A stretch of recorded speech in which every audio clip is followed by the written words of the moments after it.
Roxo Media House. Jeff Wilson started covering the Texas Rangers in 2008, though he'll never forget 2021. Out on his own, he decided it was time to do a podcast, but his wheels were spinning until a nerd came along. There's no going back now. Welcome to the Texas Rangers Baseball Podcast. Here's your host, Jeff Wilson, and the recliner nerd himself, John Moore.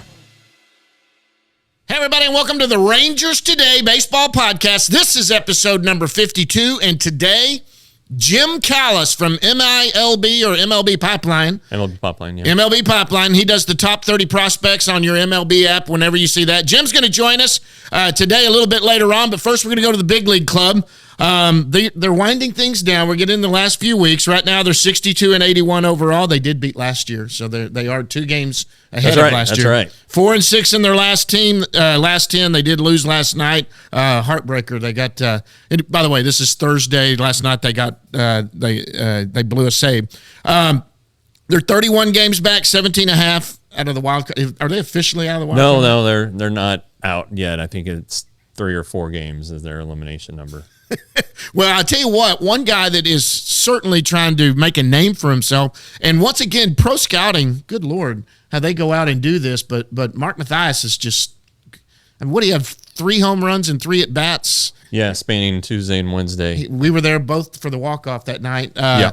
This guy's making an, then he had the RBI hits and 5 straight at-bats, I think, starting with a double the night that he had the walk-off, and then he had a RBI single. I mean, this guy's, he's not trying to go away, is he? He's not just a space filler. He's trying to make you not think that. Yeah, you know, it's interesting because the Rangers have a lot of guys like him, you know, that can play a lot of positions. He's not really a shortstop middle of the diamond guy though. So it'll be interesting to see what he does. I mean, if he hits like this, if he's going to hit, if he's going to be a steady at bat, then he's got a chance to be on this team. I don't think he's ever going to be a starter. No. You know, you might if somebody needs to go on the IL, he could probably hold the fort down for a couple weeks. But you know, you wonder about a guy like this.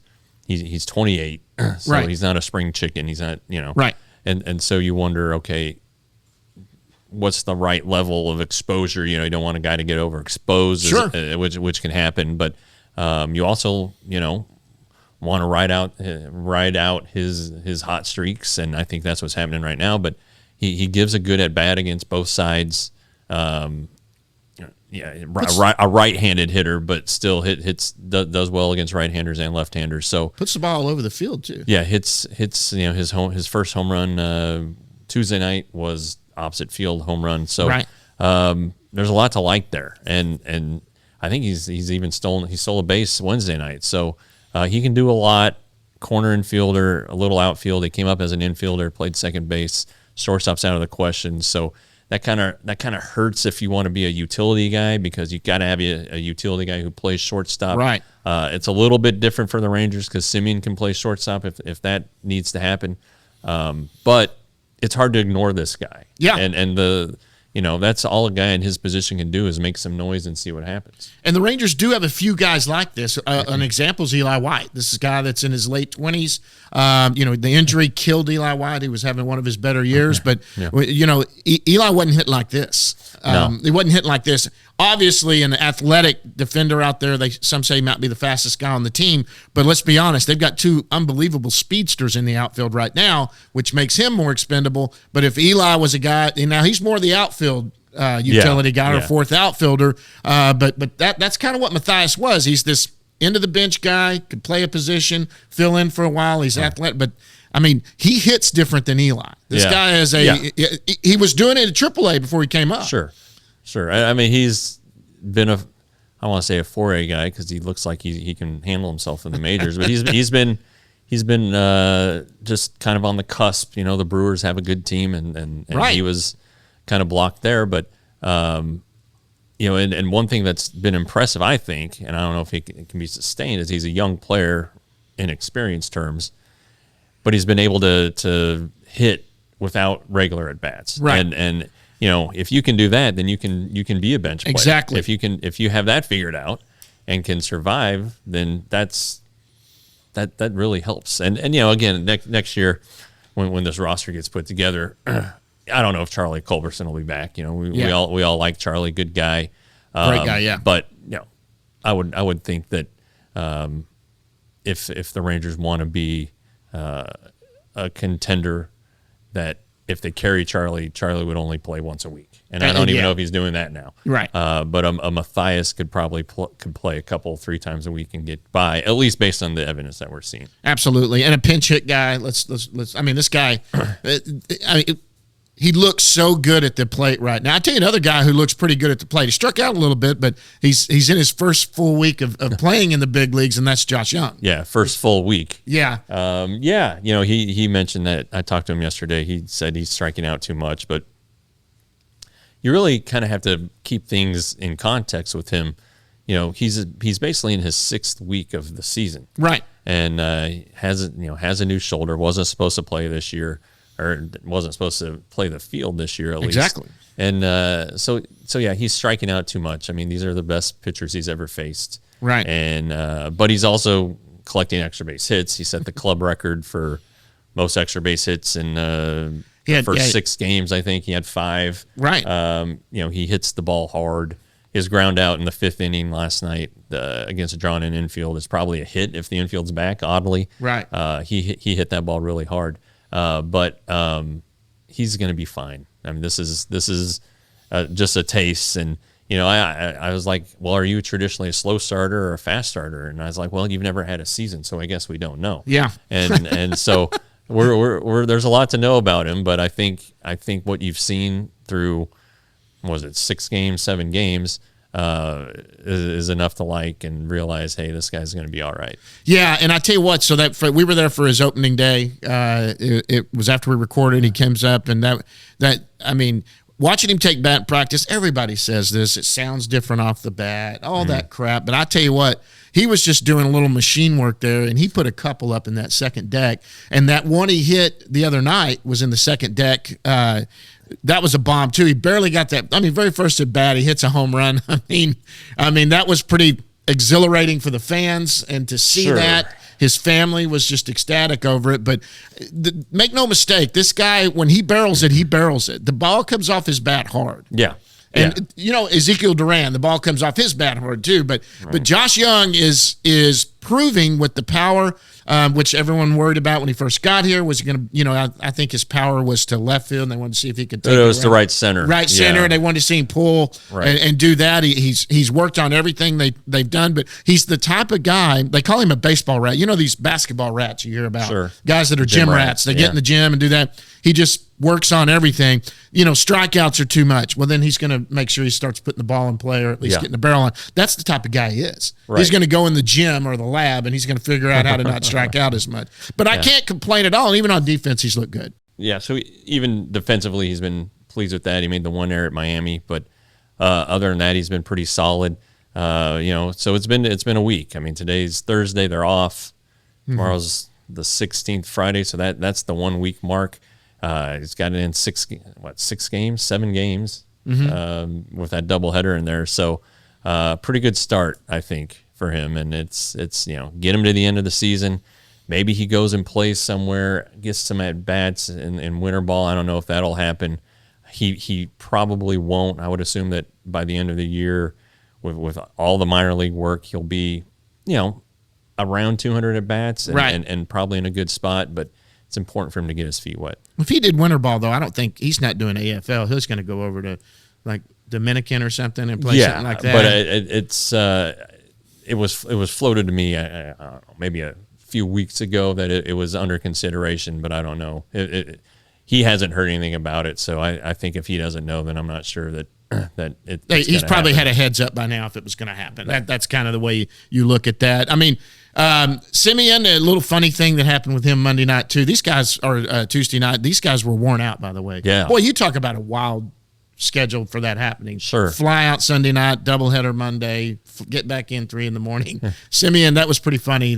He didn't laugh at it, but everyone else thought it was a little funny. I guess on the TV broadcast they were talking about him when it happened. Yeah, we don't get the audio on the broadcast, and then it's 20 seconds behind anyway. But I guess he just kind of nodded off, or maybe not fell asleep, but just zoned out and didn't realize he was up to lead off the inning. And so once he figured it out, he races up there and gets a double. Yeah, you know, and not just like a one hop the wall coast into second double. He had to run his tail off to beat the throw. So absolutely, he woke up quick, I guess.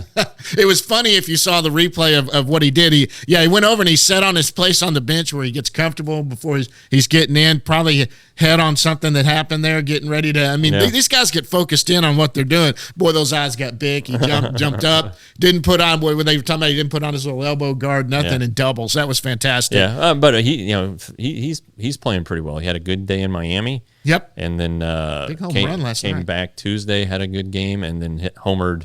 3-run homer Wednesday in the losing effort, but he's got a chance to finish strong. If you've looked, his OPS has kind of creeped up. I think it's in the 720 range right now, which is still a little bit below average. He talked about he's still trying to make up for his really slow start. Just a really bad. But start. I mean, if you want to start from, let's say, May 20th on, this is the guy that the Rangers thought they were getting. He's been worth every penny that they're spending with what he's done at the top of the lineup, and I think ultimately. I don't think they ultimately want him to be in the top of the lineup. No. I think they want him to bat second, and find a true, guy at the top of the lineup that can get on base and steal. Boy, if someone like Bubba or Leote would be great at the top if they were consistent enough to get on base, because they're just a. Now I didn't see the play last night. You were there. Bubba stole a base, got picked off, and stole the ninth inning. He was picked off. He made it to the throw, slid through the base, and didn't get his foot back. Okay, so that's what it was. It would have been tying run at second with one out. Yeah, I was picking up my son. I had to go get him from something, and I was trying to figure out what had happened on that. But somebody thought he did beat it for sure. He just slid past it. Yeah. Well, he usually slides feet first, and then he slide head first or something. Yeah, and I don't know if it was because he was picked off or I don't know. He just wanted to try to get there early. Anything else? Adolis.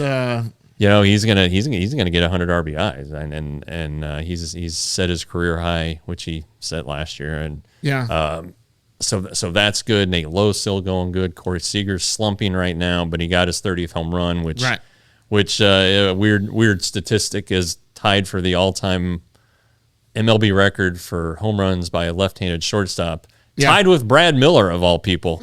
So the Rangers have them both. That's right.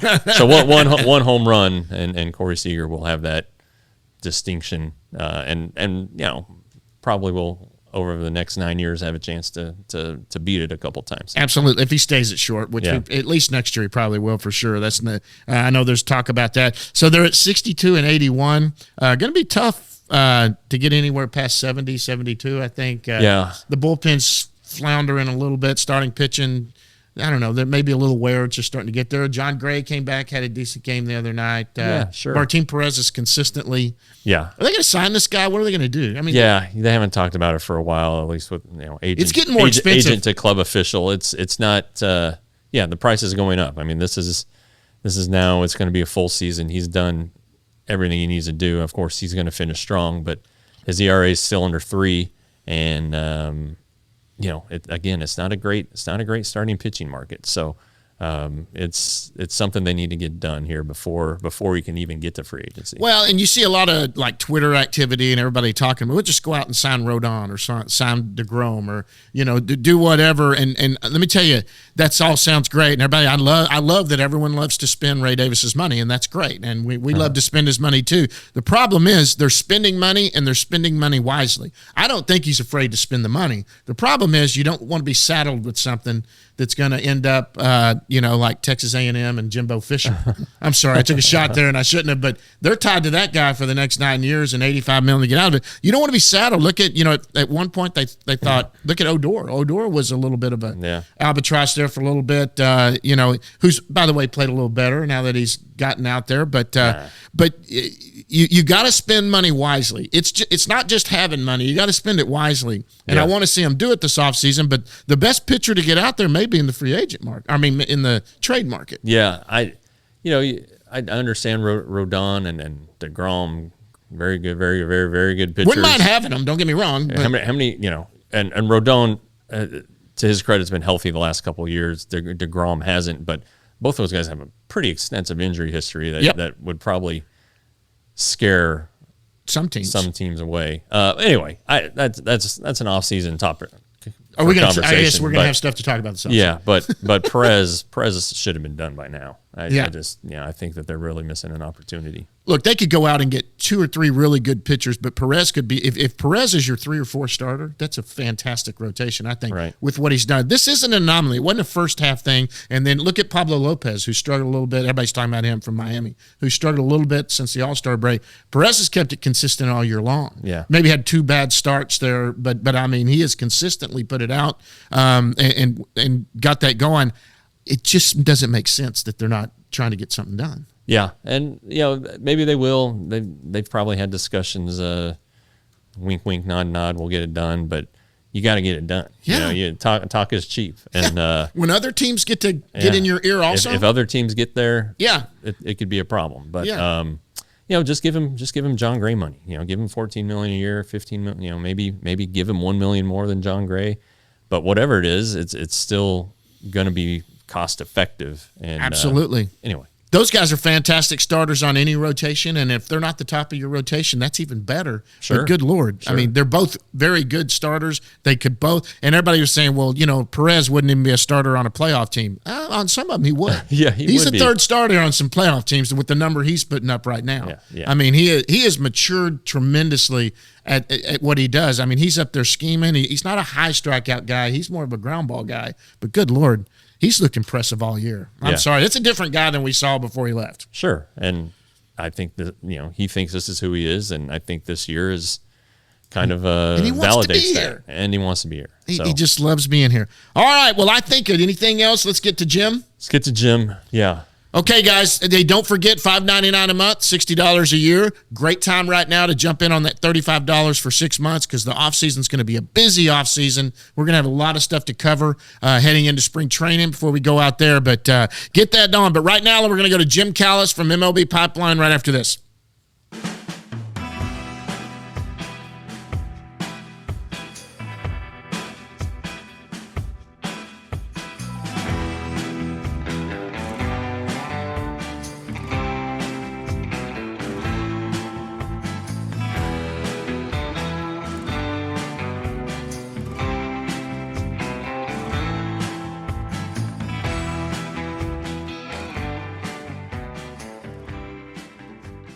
All right, and joining us right now from Chicago, Illinois, he's at his home right now, just back from vacation, by the way. It's from MLB Pipeline. Huh? What's vacation? Yeah, I know. We don't know what that is. From the MLB Pipeline, Jim Callis. Any Ranger fans should know Jim. He puts together the top 30 prospects, part of that MLB Pipeline that we all love to read. Jim, thank you so much for joining us, sir. Oh, glad to be here. Thanks for having me. Yeah, so I was wondering about this. I'm guessing you guys go hard leading up to the draft, and then there's the summer circuit, and then do you take? That's when you take vacation. I imagine you guys are just going all the time.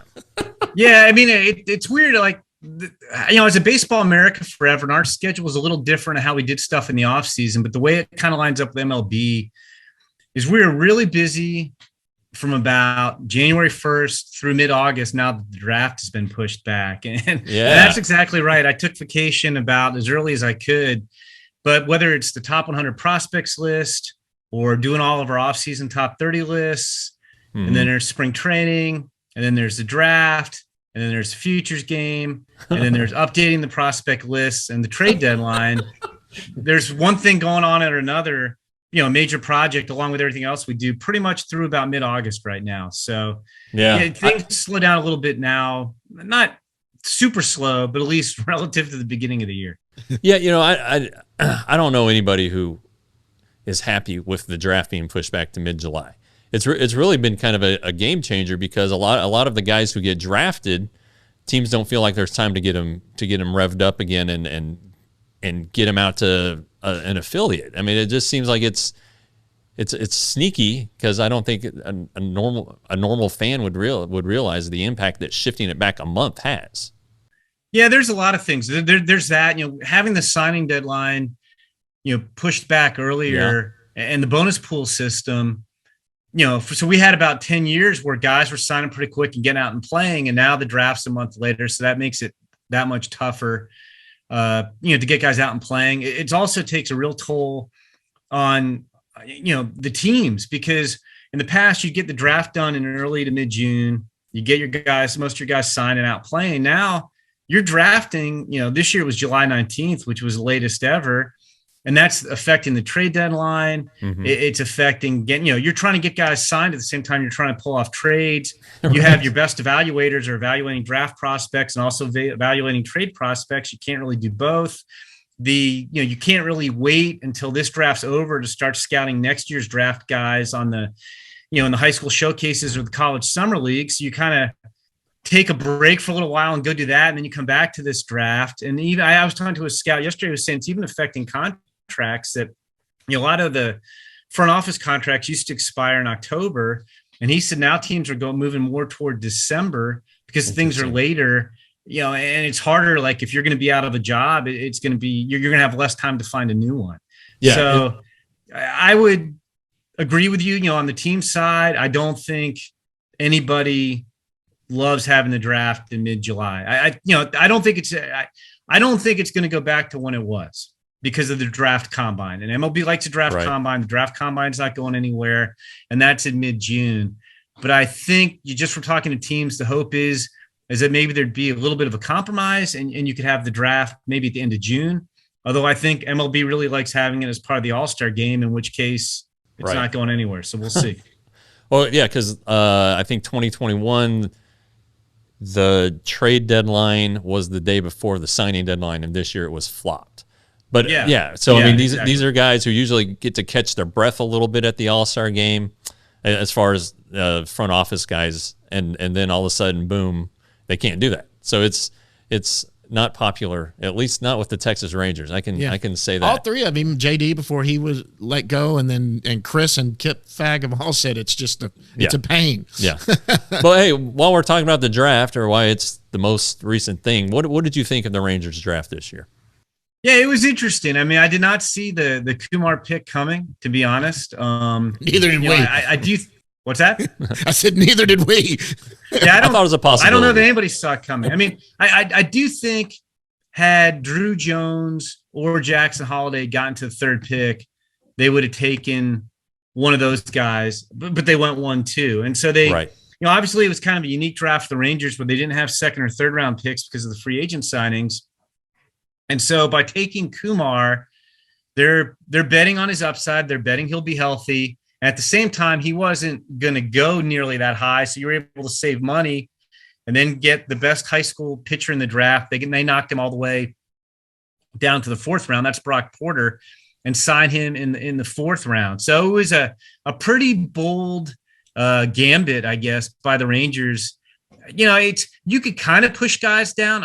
I'll admit I was a little surprised that somebody just didn't take Brock Porter and try to sign him for what the Rangers paid him, just with a higher pick, but it worked. So credit to them. But, I mean, if Kumar Rocker is fully healthy, returns to full health, then I think it's going to be a tremendous, parlay there for the Rangers. But I think that's still, there is some question about Rocker's long-term health. And so there is some risk that comes with that approach. Yeah, I mean, I guess you've seen Rocker for 3 or 4 years. Were you able to see him when he pitched for Albany or Tri-City, whatever the ball club was, the independent team? And I didn't. I mean, we got reports. I pretty much talked to scouts after each one of his starts, and they kind of likened it kind of to like a high school showcase thing. I mean, the competition he faced was worse than what he faced at Vanderbilt. So I mean, he dominated, which was good. I mean, to his credit, he performed like you'd want him to perform. I don't think you can read too much into it because it's a lower level independent league. And the scouts I talked to thought, you saw the upper end of velocity, you saw the high end sliders, but also talking to scouts, they felt like first inning he kind of came out trying to throw as hard as he could to pitch to the gun, impress scouts. And the second inning, he tried to snap off the slider as hard as he could so that looked as impressive as it did. And, the command wasn't as sharp, which is to be expected after the layoff. Right. And then, the stuff would tick down a little bit in the third or fourth inning. It's hard. He's such a hard guy to pinpoint because, we didn't even realize he had shoulder surgery. That didn't come out until late in the spring. And, I felt bad for Kumar because the way the draft rules work, they really screw the kids who fail a physical. And the physical, now granted, the Mets weren't making anything up, but the physical is at the sole discretion of the team doctor. So you can't get a second opinion. There's no independent panel that decides you're healthy or not healthy. The team doctor doesn't like it. And, there were shoulder and elbow concerns with Kumar.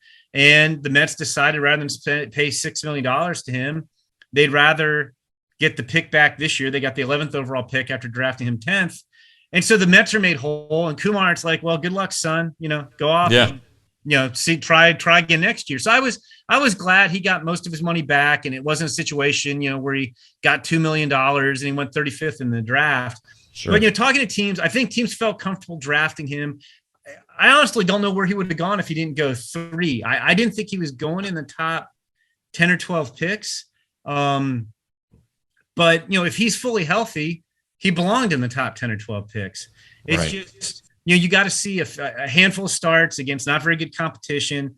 He flashed the stuff you'd seen in the past. It had fluctuated a little bit during his junior year of the year, although I thought people made a lot of that. I mean, Jack Leiter's stuff fluctuated his junior year at Texas, and that didn't seem to bother anybody when he went number 2 overall. Yeah. I do know from speaking with teams that there still are some elbow and shoulder concerns going forward. It's not like he had this shoulder surgery and the arm's 100% pristine, but you could also say that with any pitcher, there's going to be shoulder and elbow concern, either or both, with any pitcher too. So, we hedged. It's funny. Like, we've got a lot of questions. Why didn't you rank Kumar Rocker in your top 100 prospects list? And I just want to see him pitch over a series of starts in pro ball and to see that he's fully healthy before we go there. I was kind of hoping we'd see him in the Arizona Fall League, but I don't think that's going to happen. No, he is going to pitch in the Fall League. He is. Yeah. Okay. I reported it yesterday, and a club official confirmed it. So it hasn't been announced officially by the league. I know he is going to pitch in the Fall League. Official yet.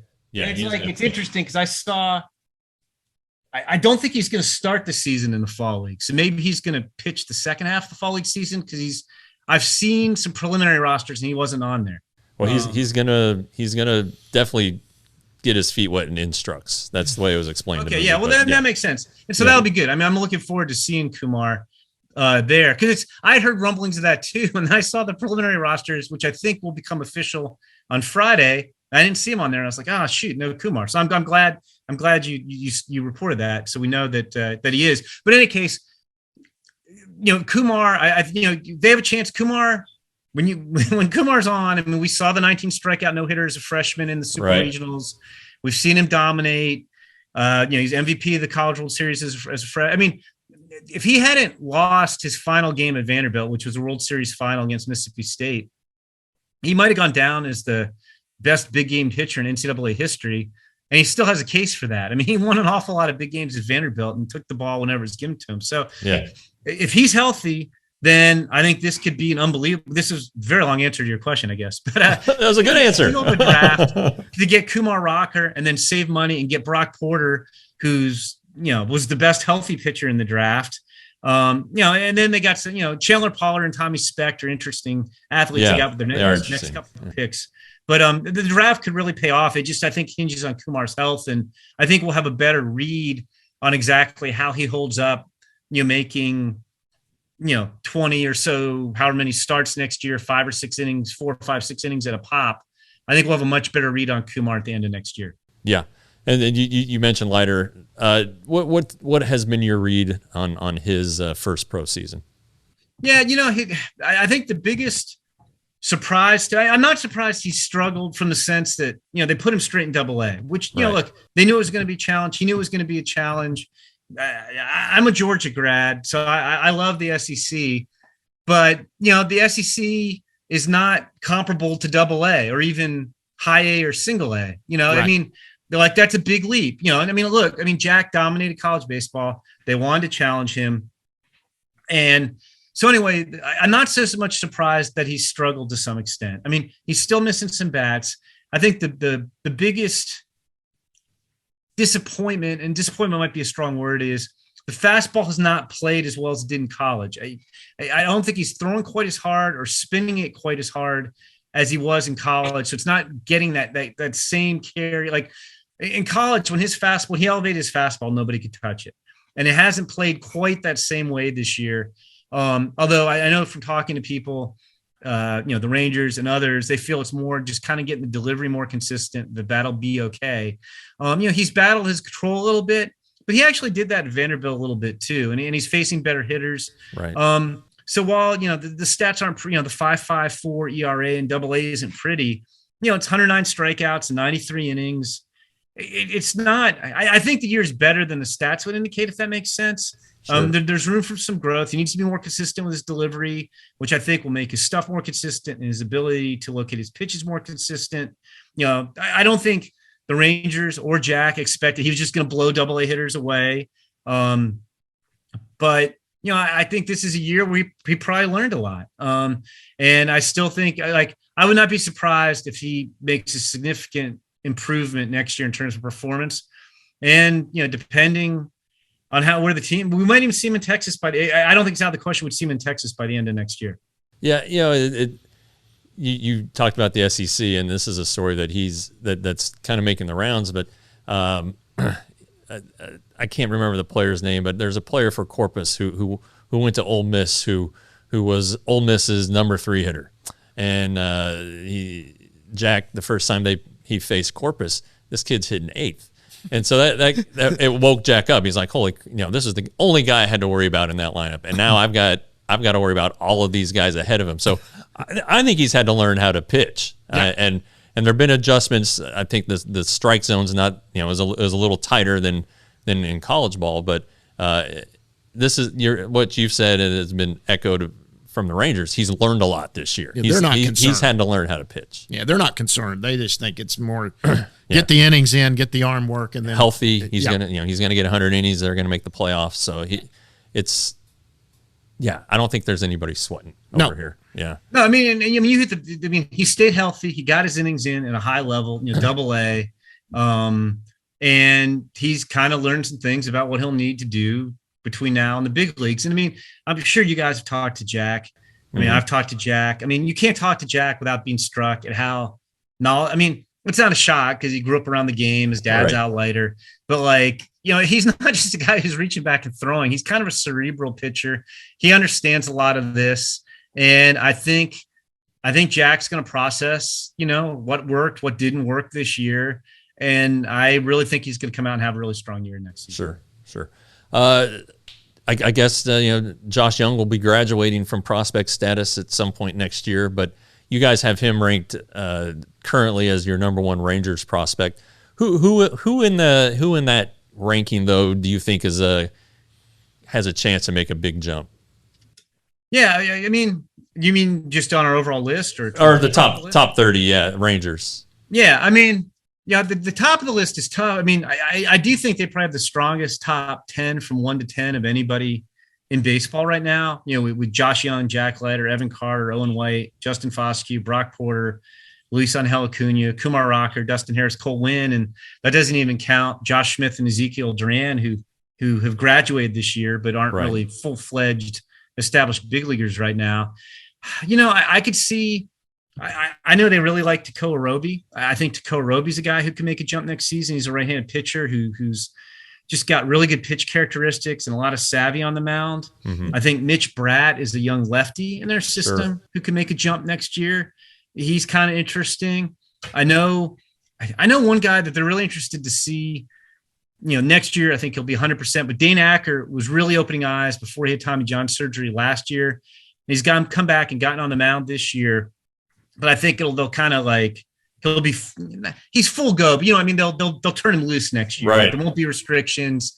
He'll have the Tommy John further behind him. And I feel like Dane Acker's a guy who could make a jump. Yeah. Dane, I went up to Arizona one day for the complex league because Jung was there and about to start playing, and Acker pitched that night. And first of all, he's a really good kid. He's 24, I think 23, but hey, we're all getting old now. So. Yeah, exactly. He's a good dude. And his fastball and I think it's a curveball, whatever breaking pitch. Those complex league hitters didn't have a chance against it. And it's an interesting because he's not like a huge guy, but like his trunk, his legs are big. I mean, that's where I'm sure he generates a lot of his velocity. But it is interesting, and the Rangers have been high on him since they got him. I know he was in the Andrus trade, and that trade that produced Jonah Heim, which has turned out to be really, really good. But they've always talked about Dane Acker, and so I think you hit the nail on the head there. But you said something interesting, that you think the Rangers' top 10 is as good as there is in baseball. Just, how far has this system come? Because when they started this rebuild, they were 25 or lower, maybe 22, 23 in a lot of prospect rankings. How far have they come? Yeah, no, I mean, they really have. I mean, I think some of this stuff runs in cycles. When you kind of fully commit to the rebuild, you start trading for prospects. I mentioned Duran and Josh Smith. They both got in the Gallo trade. I mean, they both graduated off the list. And you start picking higher, and you get Jack Leiter, you get Kumar Rocker with top 5 picks. Not only you get Kumar Rocker with the top 5 pick, I mean, that really helps you get Brock Porter also. Josh Jung's a recent first round pick. Owen White's a high school guy they invest a lot of money in. Luis Angel Acuna is their best international guy, and they have some interesting international guys coming too. Dustin Harris is another guy they acquired in a trade. So they've kind of, since they've kind of committed to rebuilding, you're not trading prospects to get veterans. You're doing the other way around. You're picking higher because your team's not performing as well usually. They've changed kind of their draft approach, I think, in recent years, where in the past they were shooting, they would go for the high risk, high reward guy a lot in the draft. Sure. And now they've gone for the more polished guys like a Jung or a Leiter, those types of guys. Cole Winn was a pretty polished high school. Right. I mean, pretty polished high school pitcher is what I was trying to say. Justin Foscue was another SEC performer. I mean, he had tools too, but they kind of, I think, changed their approach for what they were looking for in the draft, because I mean, they really have not developed. I mean, their last kind of impact big leaguer that they developed was Joey Gallo. I mean, They have guys who I think have that potential who haven't, Josh Jung just got to the big leagues. But that's a long time. 2012. Yeah. Gallo was 12. Yeah. Yeah. So, they've kind of revamped how they've done things too. And, their system is a lot deeper, and it's interesting. I mean, the guy, we've got Jung number 1, but you could also argue, like I know there are teams that think Evan Carter's their best prospect, and that was a great scouting job by the Rangers, because I'll admit, so in the pandemic draft 2020, when he was a second round pick, so we split up the country at MLB.com. I've got half the country and Jonathan Mayo has half the country. And Tennessee's one of my states. I have the Midwest and the Southeast minus Florida. I have about probably 55% of the country in terms of where the prospects come from. And when Evan Carter, got drafted in the second round, granted, it was a pandemic year and it was a shorter spring, but I probably had a list of a dozen potential high school picks from Tennessee. I didn't know who Evan Carter was. I had no clue who he was. And that doesn't usually happen to me in the second round of the draft. Right. It's funny because I reached out and I had teams who were like, oh man, what a reach. I don't know what they're doing. I think I reached out to 4 people real quick because we were live on TV trying to get some data. Give me something on Evan Carter. And guys, 3 of the 4 guys that I contacted, it's kind of a reach. I don't know what they're doing there. One guy's like, oh, he's interesting. And it was just a guy I think the Rangers had seen more of and really believed in. And to get him away from Duke, they were going to have to take him in the second round to pay him. And they went all in on Evan Carter. And he looks great. So, I mean, that was great scouting. And that was not a, polished college pick. That was a pure projection high school pick that looks like it's going to be really good. Yeah. And that draft, that, the Rangers believe that if Evan Carter had his full season, that first round, you guys wouldn't have been scrambling. Yeah. I'll give myself some solace with that one, because I don't even know if maybe they played a couple games. I know they worked him out a lot. And I think I heard a story how they worked him. They had him at a workout, or he was training before the draft. And there were a couple college pitchers there throwing the 90s and he was barreling them up. I take some solace in that. I still I still was caught quite off guard when Evan Carter went in the second round. Well, you weren't alone. Yeah, we're not holding you accountable on that one at all. We all had that puzzled look, but I will remember this. When we had that interview with Kip right after that draft, he legit, it's the first time I'd ever heard him say, this guy's legit. He is a possible 5-tool guy. And I kind of rolled my eyes and went, well, that's what you're telling me because nobody knows who he is, but now you're hearing it from other people that he's legitimately could be a 5-tool guy. Yeah. And I'm looking here at my notes. Like, so he played 3 games as a senior, and he wasn't a big showcase guy. He didn't make the full showcase circuit. Right. So like, I just don't think many teams had seen him, but credit. I think the area scout was Derek Tucker. Credit to him and the Rangers for believing in him, because if I will say this, if we redrafted the 2020 draft right now, he would go well before the 50th pick. Yeah. Yeah. That's safe to say. All right. The way we work it here, Jim, is that I ask baseball questions, and then John will ask kind of baseball questions, but a little lighter fun. side. We're going to talk about your career and what you do. Before we do that, you said TK Roby, Mitch Bratt, Dane Acker, who we've had on. Roby, Bratt. Did we have Acker yet? Yeah, we had Acker too. I'm trying to remember. We've had a lot of them on. But tell me a guy in the Ranger system that no one's talking about that you say, keep an eye on. This may be a guy that can shoot up. Is there anybody you can think of off the top of your head? I don't know, because like the guys on our top 30, I kind of feel like that we know about. I'm just looking like, where's my deep sleeper Rangers list? I mean, I don't know. I mean, the Rangers have so many people who cover them that like, I don't. I mean, like I'm looking at guys who just missed our list, like Josh Steffen or Cam Colley's not having a great year. I think he's got better tools than his year would indicate, but I think guys know about them.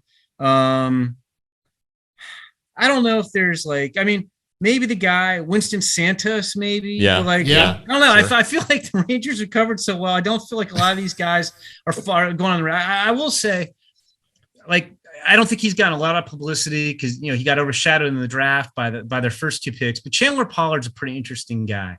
The outfielder they got out of Georgia, he can really run. He's got a lot of athleticism. And I think as a 5th round pick, you don't get a lot of attention. Chandler Pollard might be that guy who again, I default they have a bunch of interesting pitchers in the A-ball, but I feel like people know about MLB, Teodo and Steffen and Kindreich was in low A and, et cetera, et cetera. I feel like a lot of these guys have been covered. So. Well, out of the top 30 guys, I'm going to get into your stuff in just a second, but out of the top 30, is there any guy on that thing who's the most likely to possibly be an all-star, superstar MLB player? Is it Jung, or do you see somebody else on there that could possibly be, really good all-star, top player in MLB? Well, I mean, I'm not just saying this on the Rangers. I think a lot of their top 10 guys have that capability. I mean, I do think Jung is the best bet. He's done it at higher levels. Right. I mean, Carter's going to play up the middle probably, but Jung's on the dirt. So if I had to bet on one of these guys becoming an all-star, Josh Jung would be my bet. Josh Jung would be my best bet. But I mean, I think Leiter and Owen White and Brock Porter and Kumar Rocker and Cole Winn all are guys who can pitch in the front half of a big league rotation. And I think, we just talked, Carter's got 5-tool potential and a really advanced approach at the plate. He hasn't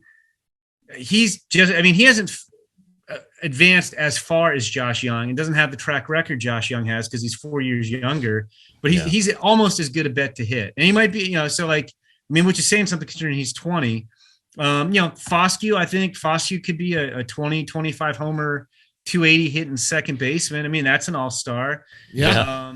I think Acuna gets overshadowed just by everybody else in the organization, but Acuna's got a ton of tools. Yeah, and Dustin Harris, while the bat's what jumps out the most, I mean, I think he can control the strike zone. He can hit for some power. He's got some defensive versatility. I think Dustin Harris gets overlooked a little bit too. But I mean, if I had to pick one, I would say Josh. I would say Josh Jung. Yeah, I got it. How do you guys assign risk to a player? Because it's obviously there's risk with every draft pick, but you have a high risk, a low risk, extreme risk. Is it injury history? Is it a prep guy? Does he automatically go into the high risk category? How do you guys sort that out? Yeah, I mean, I think it's a combination of health. It's a combination of track record, and then it's a combination of like the tools profile. Like, Josh Jung's been hurt. They've been kind of fluky injuries. It's not been like some chronic thing one after another. Right. And he's hit everywhere he's ever been. So like I consider him fairly low risk.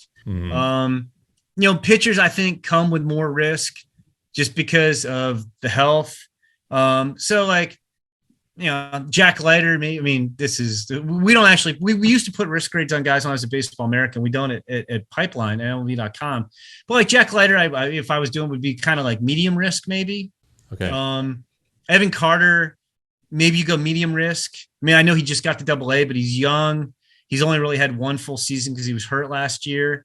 Owen White, medium risk, and so on. I mean, maybe Brock Porter, like Kumar Rocker, maybe you go high risk until you see that first full season in pro ball. Sure. But yeah. like, you kind of, it's a combination of all those things. Okay. Yeah. As you know, I do the monthly Rangers report for your former employer, Baseball America. And just the risk. And I did a chapter for the handbook a couple of years ago. The risk was the hardest part. It's like, well, I don't know. They all seem risky. But yeah. Well, another thing is too that's interesting is like, I can't remember. So like, because I used to edit that book forever. But like, I think they put a tools grade, and you're like, they put a tool like an overall. They put an overall grade on a guy. Sure. So like, you can all the other things too. It's kind of a sliding scale. So like, if Josh Jung, like a 50s, like a big league regular, and like let's say 60s an all-star, like maybe Josh Jung, we'd put like 55 low, but you could also like go 60 medium, if you wanted to. Cause I know when we were doing those, when I was at Baseball America, especially on the super young guys, you could give them a higher ceiling, but then as you raise the ceiling, you put more, like you could go, you could go like on a super young guy, maybe you'd go, you would give him extreme risk, I think was the highest risk, but like, and we kind of had in our minds when we came up with that system, we're like, 45 medium is the same, is roughly the same as a 50 high and roughly the same as a 55 extreme. Now, granted, I mean, I'm not saying you could just slide anybody up or down, but like you have guys with higher ceilings and more risk, and a guy with a lower ceiling but less risk are, kind of comparable. Like a Cole Reagans might be like a 45 medium, and a Jason Morabel might be a 55 extreme. I got you. Look at it that way. I got That's good. All right, so now we're going to get into Jim Callis. And actually, Jim and I, so we're on the same wavelength. Okay. We were born the same year. I just had my birthday Monday. He's hitting the fives next month. So you and I are the same age, man. We've grown up watching ball the same time. You're from Oakton, Virginia, right? Is that where you're from? Yeah, that's where I went to high school. Grew up in Northern Virginia. Yeah, and went to Georgia. Now, let me ask you this: in high school, did you play sports, or you just loved them and covered them, or what? Yeah, I just loved. I mean, I played like Little League Babe Ruth ball, but like I wasn't very good, and our high school had about 2,500 kids, so I wasn't going to make the baseball team. So nothing like that. So did you write on the high school paper and stuff? Is that where you got your love for it? I did. It's funny. I did, and I covered not just sports, but like when I went to Georgia.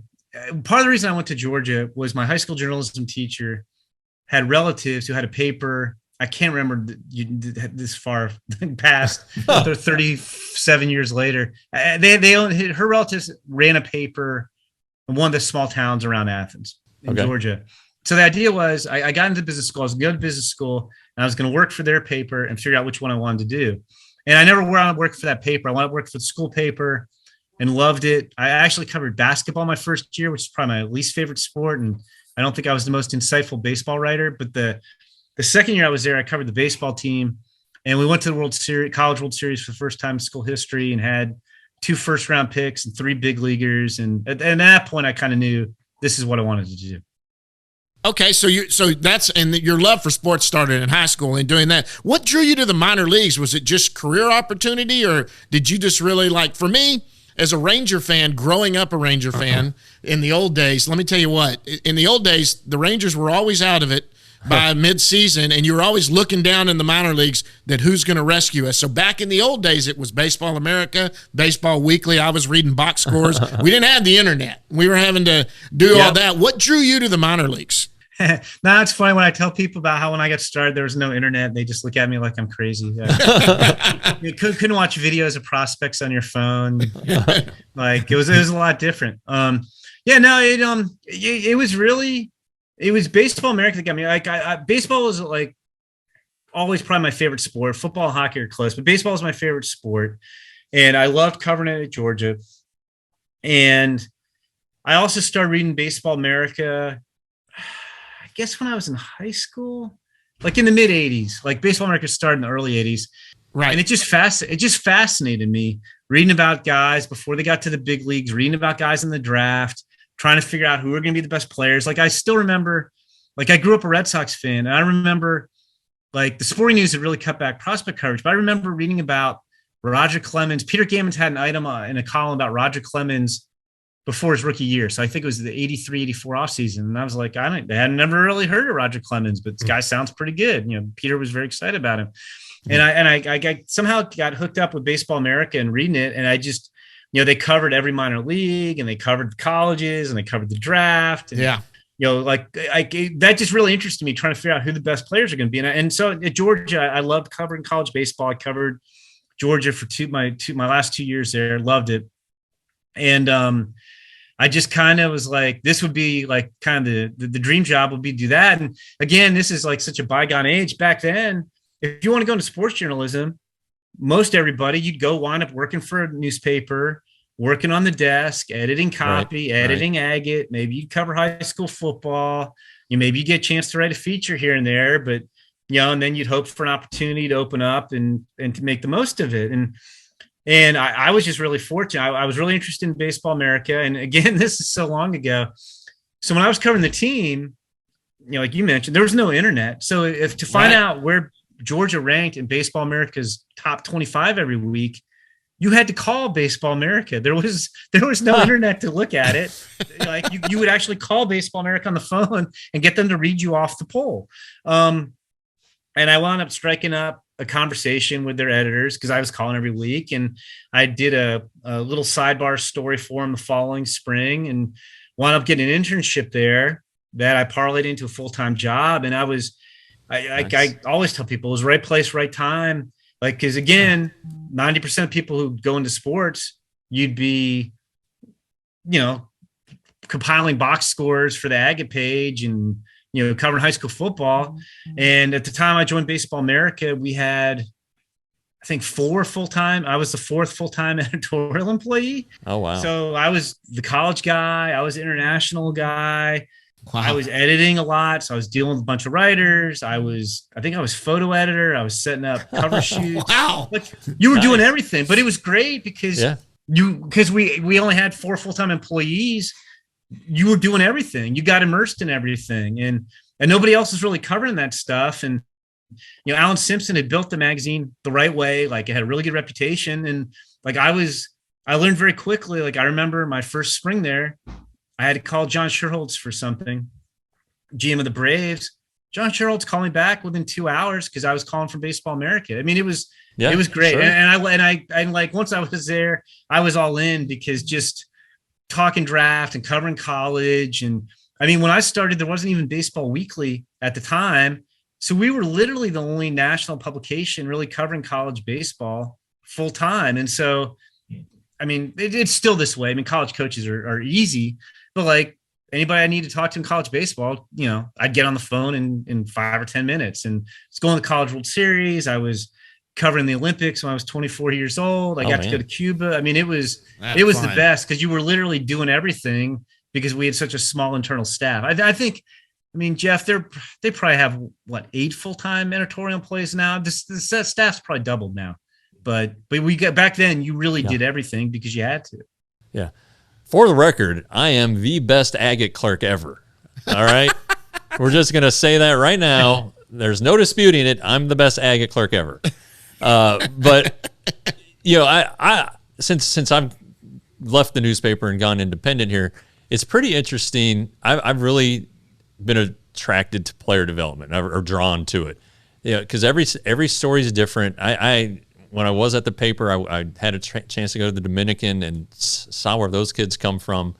I mean, there's so many great stories out there, and I just can't, I see the appeal. I see what drew you at that age to what you're doing now. And shoot, you haven't stopped. No, I mean, I'm still doing it. I mean, this is like year 34, I think. And I mean, another thing too, I'm not painting all big leaguers with a broad brush, but like, you're somewhat, I mean, limited. You have access at certain times to big leaguers. Like they're going to only want to give up so much of their time, especially as they become stars. Right. Like I can't, like you're covering minor leaguers or college guys. Only in a very rare occasion does anybody, big league you or not. Right. Like basically almost anything you want to do, those players are up for. You want to do a 30-minute interview, fine. You want to do long, like whatever. And it's like, again, I mean, there's a lot of, very pleasant big leaguers to deal with, a lot of guys who are very open and very helpful, but it's not, you don't have to jump through any hoops. Like you want to talk to, I mean, maybe you do like, if it's a big time prospect, they don't want the guy inundated, but like, if I wanted to talk to Evan Carter, it'd be pretty easy to get Evan Carter. I mean, you guys had him on the last podcast, right? Or I texted him the night before. Yeah. Like you can reach out on, like you could go through a team, but like, you probably know who, like, if you know who his agent is, or you can reach out to the player directly. It's like a piece of cake. And like, I'm getting ready to go to the fall league. We mentioned the fall league in Kumar. Like the fall league's awesome because like there's a ton of prospects, and it's like I always say, the fall league's kind of like spring training without like all the great parts about spring training with all the like you don't have to worry about parking, you don't have to worry about crowds, and you don't have to worry about tickets. Like you can get tickets, walk right up, sit pretty much wherever you want. You can, I don't know, like last year there was limitations because of COVID, but in the past you could interact with the players a ton. And the fall league's great just to go out and watch. I think, like, I know, again, they'll release the rosters. We're recording this on Thursday. They'll release the rosters Friday. But I know there's 16 top 100 prospects who are going to the fall league this year to start the season. And then sometimes we add them, during the season. But like the fall league is just another one of those things where it's just great to, everybody's happy to talk. Like you sit there and chat with a bunch of players, learn a lot.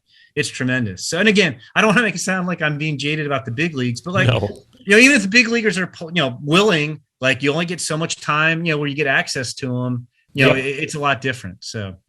Well, that's here for sure because I think the Rangers really like us doing this. We do get a lot of the minor leaguers on, and they know that these guys get a chance to get in front of some guys, get asked questions, then really enjoy it. And we're real easy with them, and they like to see them get some interviews in. And it's been great. You're right. These guys open up. They have a lot of fun on here and do it. And that's why I was excited about this too, because your job intrigues me. How much do you travel? It's changed a little bit. We're back to pretty much normal after COVID, but we'll do like typical year for me. Like, well, the one thing that's changed the most since COVID is we used to go up to MLB Network a lot, and now we do most of that stuff from my house. Like during the deep throes of the pandemic in 2020 for the draft, they sent me like 3 cases of like I'd hate to know how much the camera cost that I had here, but they sent me like 3 cases of equipment. And I did it here from my office where I'm sitting right now.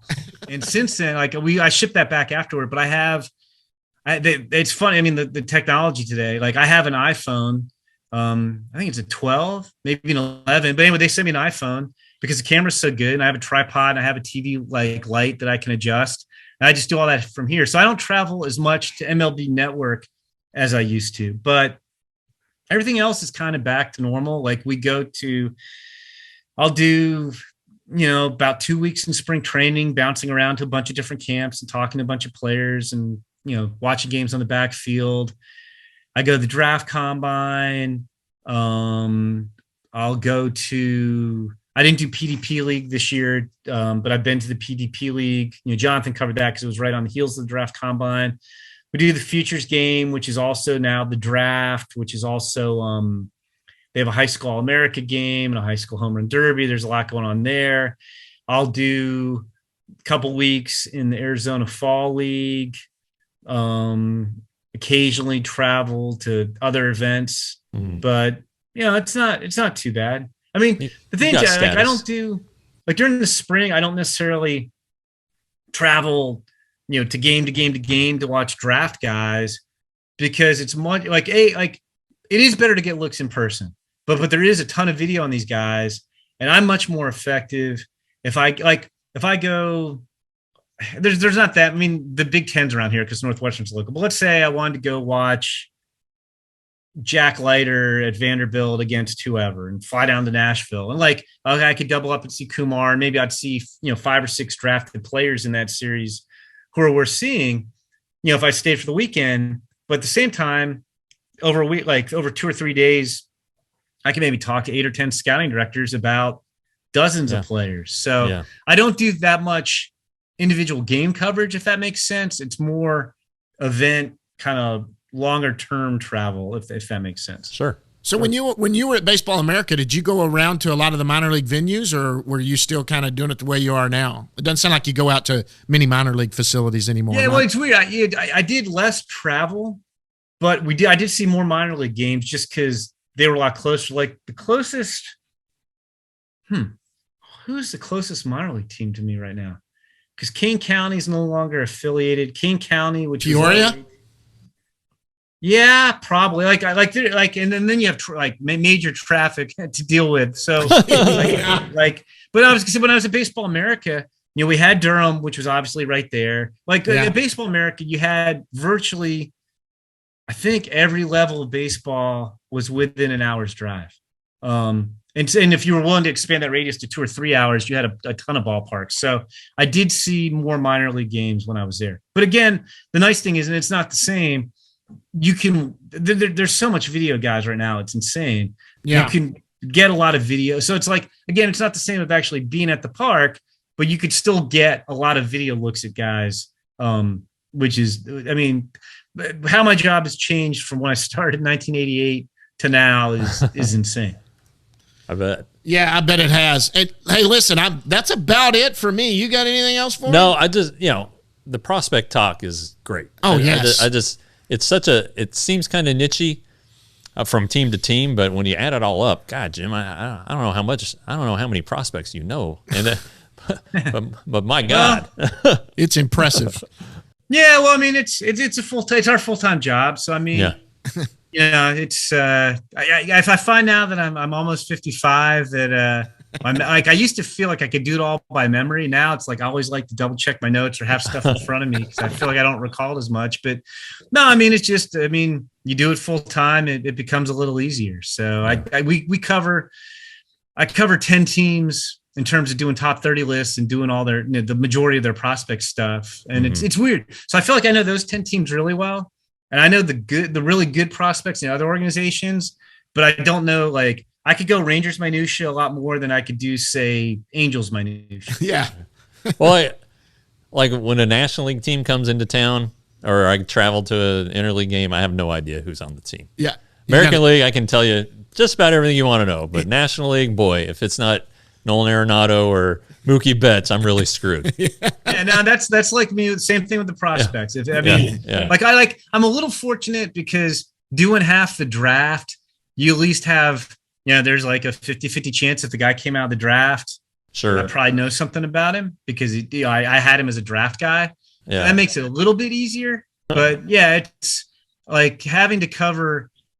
I don't think anybody tries to cover all 30. If you had to cover all 30 teams, yeah, I think that would be pretty. Your tough. head would explode. Yeah. All right, my last fun question, because this is a fun one that it just dawned on me to do. A lot of scouts have this that are interesting. Has there ever been a guy you went to go? This always happens. You're going to see somebody, like you said, you're going to look at something, and you notice some guy you've never heard of, and then that guy ended up being somebody. Have you ever had that happen? It's hard now because the nature of our job, you usually know who the guys are. Since we're doing draft stuff, going back to high school, it's not I'll know a guy's a prospect even when he's in high school. So yeah. I don't know. It's weird. The first guy who jumped into mind, he was a very obscure big leaguer. I remember when I got to Baseball America in Durham, and Miles Wolff owned the team and owned the magazine, and he since sold the team, but it was a high A team in the Carolina League. And I don't know why this guy popped to my mind, because he's so obscure. But Paul Merrick, who pitched a little bit in the big leagues, I remember thinking, boy, that guy has a really good slider. I thought Paul Merrick was a little bit better than people thought. Okay. But that's obscure. But you guys say, for guys who become good. Like I remember, I think I was a little higher on Jonathan Papelbon than other people were earlier in his career. Okay. Like he was a 4th round pick and he was a dude at Mississippi State. So it wasn't like nobody was on him, those types of things. But you saw what he ended up being and some people didn't. I guess. Yeah. I mean, I was on the Mackenzie Gore bandwagon, I think as early as anybody on the media side. But again, that's because I had scouts telling me, hey, this guy isn't getting as much publicity as he should, like going into his senior year, but he could be really, really good. But like, yeah, it's weird. I guess like I don't discover players so much now because like I've already been told that they're pretty good for the most part, before we get there. So gotcha. I mean, like I'll give you one, but I mean, and even this wasn't one. Like I was as probably a big Owen White fan as anybody on the media side coming out of the draft. Like I just thought this guy, he's so athletic and projectable, and there's 3-pitch potential. And like this guy's a chance to be pretty good. And he has Tommy John, and then he breaks his hand. So he barely pitched when he got to the Arizona Fall League. So going in the Fall League, yes, I was very excited about seeing Owen White. I thought he had a lot of upside. But again, I mean, I knew he was a dude because he was a 2nd round pick, and I had guys telling me that spring he was a dude. So I guess I hadn't thought. I guess I don't really stumble upon guys anymore because I already have a pretty good dossier on most of them by the time I see them. Gotcha. That's awesome. Yeah. That's fantastic. Hey, Jim. Yeah, you and Jonathan, and then I would be remiss if I didn't mention one of my best friends, Jesse Sanchez. You guys do a great job there. Thank you. What you do. Sam Dykstra does too. Sam's kind of the third man on the minor league side, and Jesse. I've never covered international baseball. Like basically, like when guys sign and they come into my organizations, then that's when I start really worrying about them.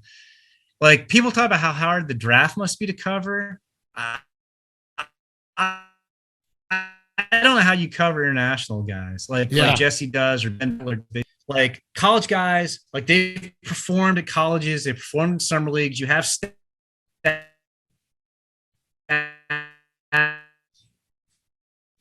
to have data. We've seen these guys.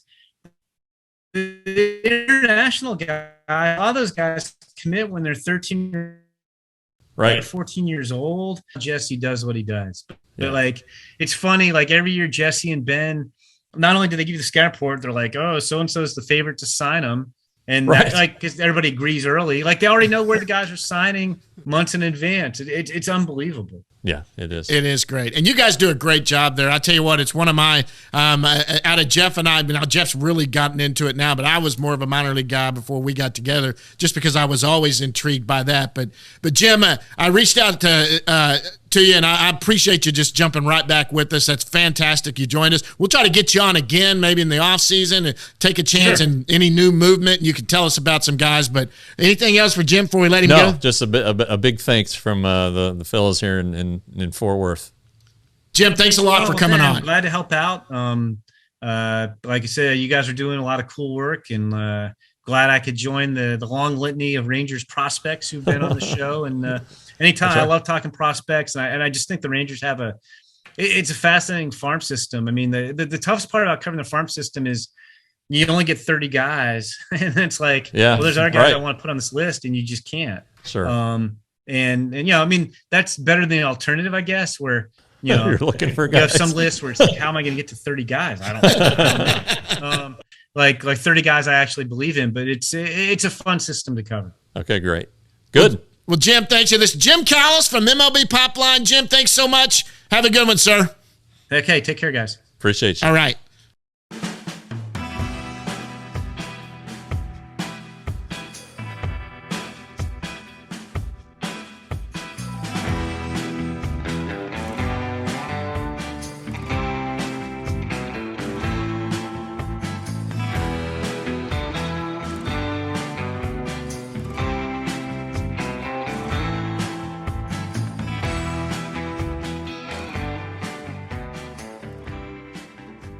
right, that was Jim Callis from MLB Pipeline. Big thanks for Jim for jumping on here with us and taking time. That was that's just his knowledge about the Rangers. I know he's got it for a bunch of teams. I know. No kidding. Yeah. That's all we talked about with Ranger stuff today. But yeah, I mean, what a cool job and what he does. Hey, we're going to go down in the bus leagues, even though a couple teams have seasons have ended. We need to talk about some promotions. We go from down at the bottom all the way up, and it's pretty amazing this year. Down east, the low A team finished 65 and 66 overall, the only team to have a losing record by one game. And then you tell me that one of the games got rained out. Yeah, I think their season finale got rained out. And they just weren't going to make it up. Yeah. They were 32 and 33 in the second half, 3 and 7 overall. They lost 3 in a row doing that. Couple of great names out of there. Teodo, that was my guy I saw in spring training that I like. Emiliano Teodo and Mitch Bratt, two pitchers who were candidates, honestly, to be Rangers minor league pitcher of the year. The numbers are impressive. Yeah, Baseball America says Teodo has the best fastball in that league, the Carolina League, and Bratt's just been steady. I think his ERA finished around 2.5. It was 2.45 entering his last start, and it's they're young guys, and Teodo's pretty inexperienced as far as a pitcher, so that's good because he's a converted position player. He played shortstop and outfield when the Rangers signed him, and really when the Rangers signed him, he was only like upper 80s, low 90s. Now he's upper 90s, one of the best breaking balls, sliders in the organization. So long way to go. Yeah, but encouraging season for both of those cats. Absolutely. And Bratt, the Canadian, coming down here and just showing up. Interesting story. He was guest earlier in the year. Yeah, go look at that episode. Pretty interesting how he came down here and played and all of that. Go down to Hickory. That's high A, right before double A. They are 66 and 65 overall. That's how they ended the season. They were 28 and 37 the second half. They floundered a little bit, but a lot of movement up and down, guys. Yeah, their roster got picked over pretty hard. They got picked off. 3 and 7 in their last 10. They lost their last 2 games at the end of the season. Tell me about Daniel Mateo. Yeah, started the year down east. Interesting guy. Signed for $20,000. The Rangers found him. So he wasn't drafted. Right. He's an international guy. Okay. The Rangers found him. They were scouting a guy who ended up signing for the A's for $5,000, Robert Passon, and he was during his batting practice, he's hitting balls all over the outfield. And there's this guy who wasn't on anybody's list who was out there running him down, and it was Daniel Mateo. And so the Rangers his defense caught their eye, and they brought him in and talked to him, and they're like, "Well, can you hit?" And he goes, "I can hit," and he said, "But I can run." So he ran a 6.2 60, which is elite stuff. Yeah. So he can go get it in center field. During the COVID year, he put on a ton of muscle. So he went from kind of a weak hitter who was okay bat to ball to a guy who can now drive the ball. He's a guy to watch. And for $20,000, Teodo was a $10,000 signee. It's pretty interesting. You hear like Duran was a $10,000 signee. It was an interesting story. The Yankees were going to give him $100,000, but he wasn't registered, and so he couldn't sign. And so the next year they cut the deal to $10,000. So, right. But anyway, there are these little gems out there at the Rangers. The Astros have been great about finding them. They're 3/5 of their rotation is guys who were signed later than the 16-year-olds internationally. So they're out there. You just got to find them. When was Mateo drafted? I mean, when was he signed? I think it was 19. 19. So what's he, about 21, maybe 20? No, he was 16. Oh, he just wasn't part of the might class. have been 16 years old. So he's. But anyway, he's a guy to watch, and also our buddy Ryan Garcia finished up there. 10 scoreless innings, allowed 2 hits. If you're looking for, if Cole Reagans was the feel good story last year. Yeah. The feel good story for the system this year is definitely Ryan Garcia with what he's been through injury wise, and to come out and do what he did. I mean, he was way too advanced for down east, but he needed to get his feet wet, and then he went to Hickory and shoved. Man. He's got a chance to start a double A next year, I really think. Absolutely, and he's isn't he Rule 5 eligible?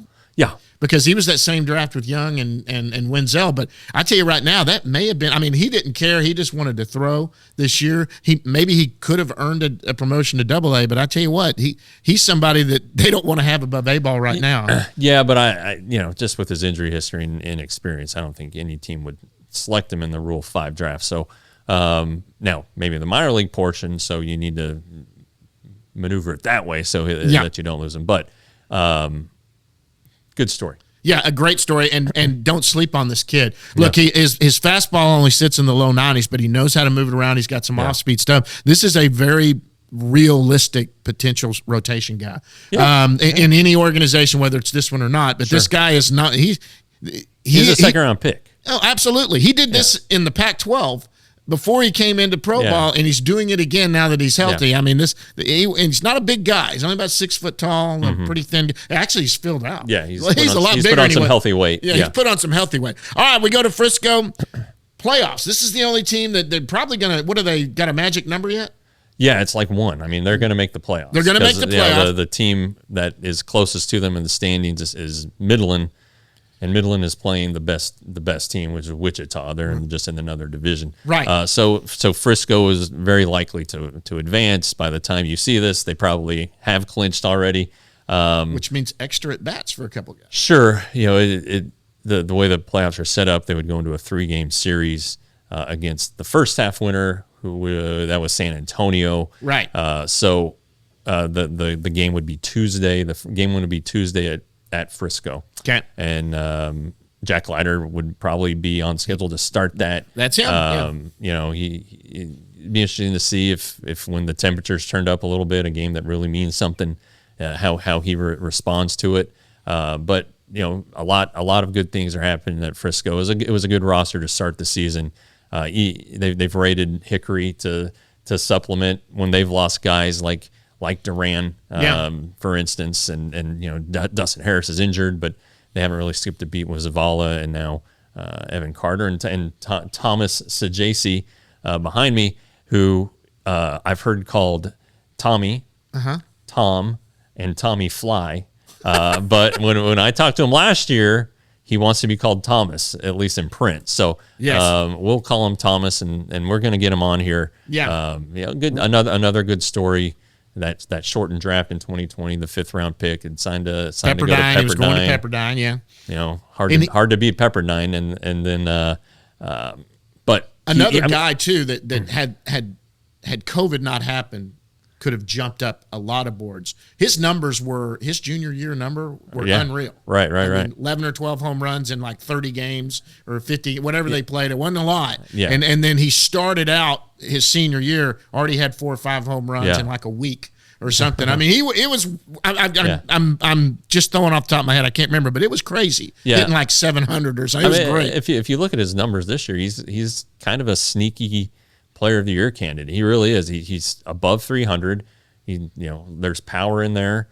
He can play 3 positions capably. I don't know that he's a standout in any of the infield spots, but you know what? Neither is Josh Jung, and right. So, but he's doing what he has to do. He hits. Mm-hmm. All position players in the minor leagues, their first job is to hit, and he's doing that. Now, I think Carter or Zavala is the eventual Player of the Year. I think that they've kind of, and Foscue probably is in the conversation a little bit too. Right. But it's been a really good year for Tommy Fly. It's been a good year for him. And the way you read it, it is Sajasi, not Sagisi, what I called him for about the first year that he was in. I think the Rangers called him that. Yeah. I talked to him when he was hitting, and we were there in the spring, and he was hitting, and I go, how do you say your last name? He goes, Sajasi. I almost fell over. I was like, really? He goes, no, seriously. And I go, I've called you Sagisi since you got drafted. Anyway, so overall, those Frisco, we already know they're good. They're going to probably they are going to make the playoffs. 72-61, 36-28 in the second half, 6-4 in their last 10. They won last night. Carter and Sajasi are here. Yeah, they have been moved up. I haven't had a chance to go out and see them, but I may have to go out and watch that playoff. Well, game. They haven't. Yeah. Tuesday's the only chance to see them because their first series has been on the road. And so I don't know. Maybe that's where we go. I mean, I may head out there. The Rangers are in town. Is that the first game of the series? Yeah, they play the Angels. Is that their first game of the series, or is it Monday? Okay. Yeah. Well, I have to make a tough decision that night. We'll see what goes on. I don't know if it's tough. We'll see. We'll see what's going on. Round Rock. Go down to Round Rock. Round Rock 74-63. There's still a chance they can make the playoffs. Yeah, they're in it because they're season doesn't end until the end of the month because they've expanded the AAA season to 155 games. How many games back are they? 2.5, I think. They're they're playing at El Paso. It may be more than that, but anyway, they're right there. El Paso's a team ahead of them, so if they can have a good series there, then they have a chance to. They're all week then. So they're there all week. Yes. 4-6 in their last 10. They've lost 3 in a row though, so that's the problem. Krim got moved up. Excited about that. RBI machine for Frisco. Had a great last week, I guess, with them, or last 2 weeks with them. Really, he was on the Baseball America hot sheet. Right. Did really good. And then another name we got to watch out for is Kyle Cody. I like this guy. Kyle Cody is Rule 5 eligible. He's not eligible to be a minor league free agent. So this is a guy who they probably will want to protect because they would lose him. Yep. He's had his injury woes, but he's adapted very well to being is he not on the 40-man? He's not. He was. They removed him last offseason because he was hurt and nobody was going to claim him. So anyway, don't be surprised if he is with the Rangers before the season ends up, and he should be an ad in the offseason. Anything else? Nope. $5.99 a month, $60 a year, $35 for 6 months at rangerstoday.com, and subscribe to our YouTube channel. Absolutely. Just hit the button down there, guys. Guys, thanks everybody for doing it. Jim Callis, once again, big time. Thanks for coming on, Jim. Guys, this will hopefully be out really soon. Well, when you're watching this, it's already out. So we don't have to say that. So it's already out. Guys, thanks again for watching. Come back next week. We're going to have another good one. Until next time, we'll see you at the yard.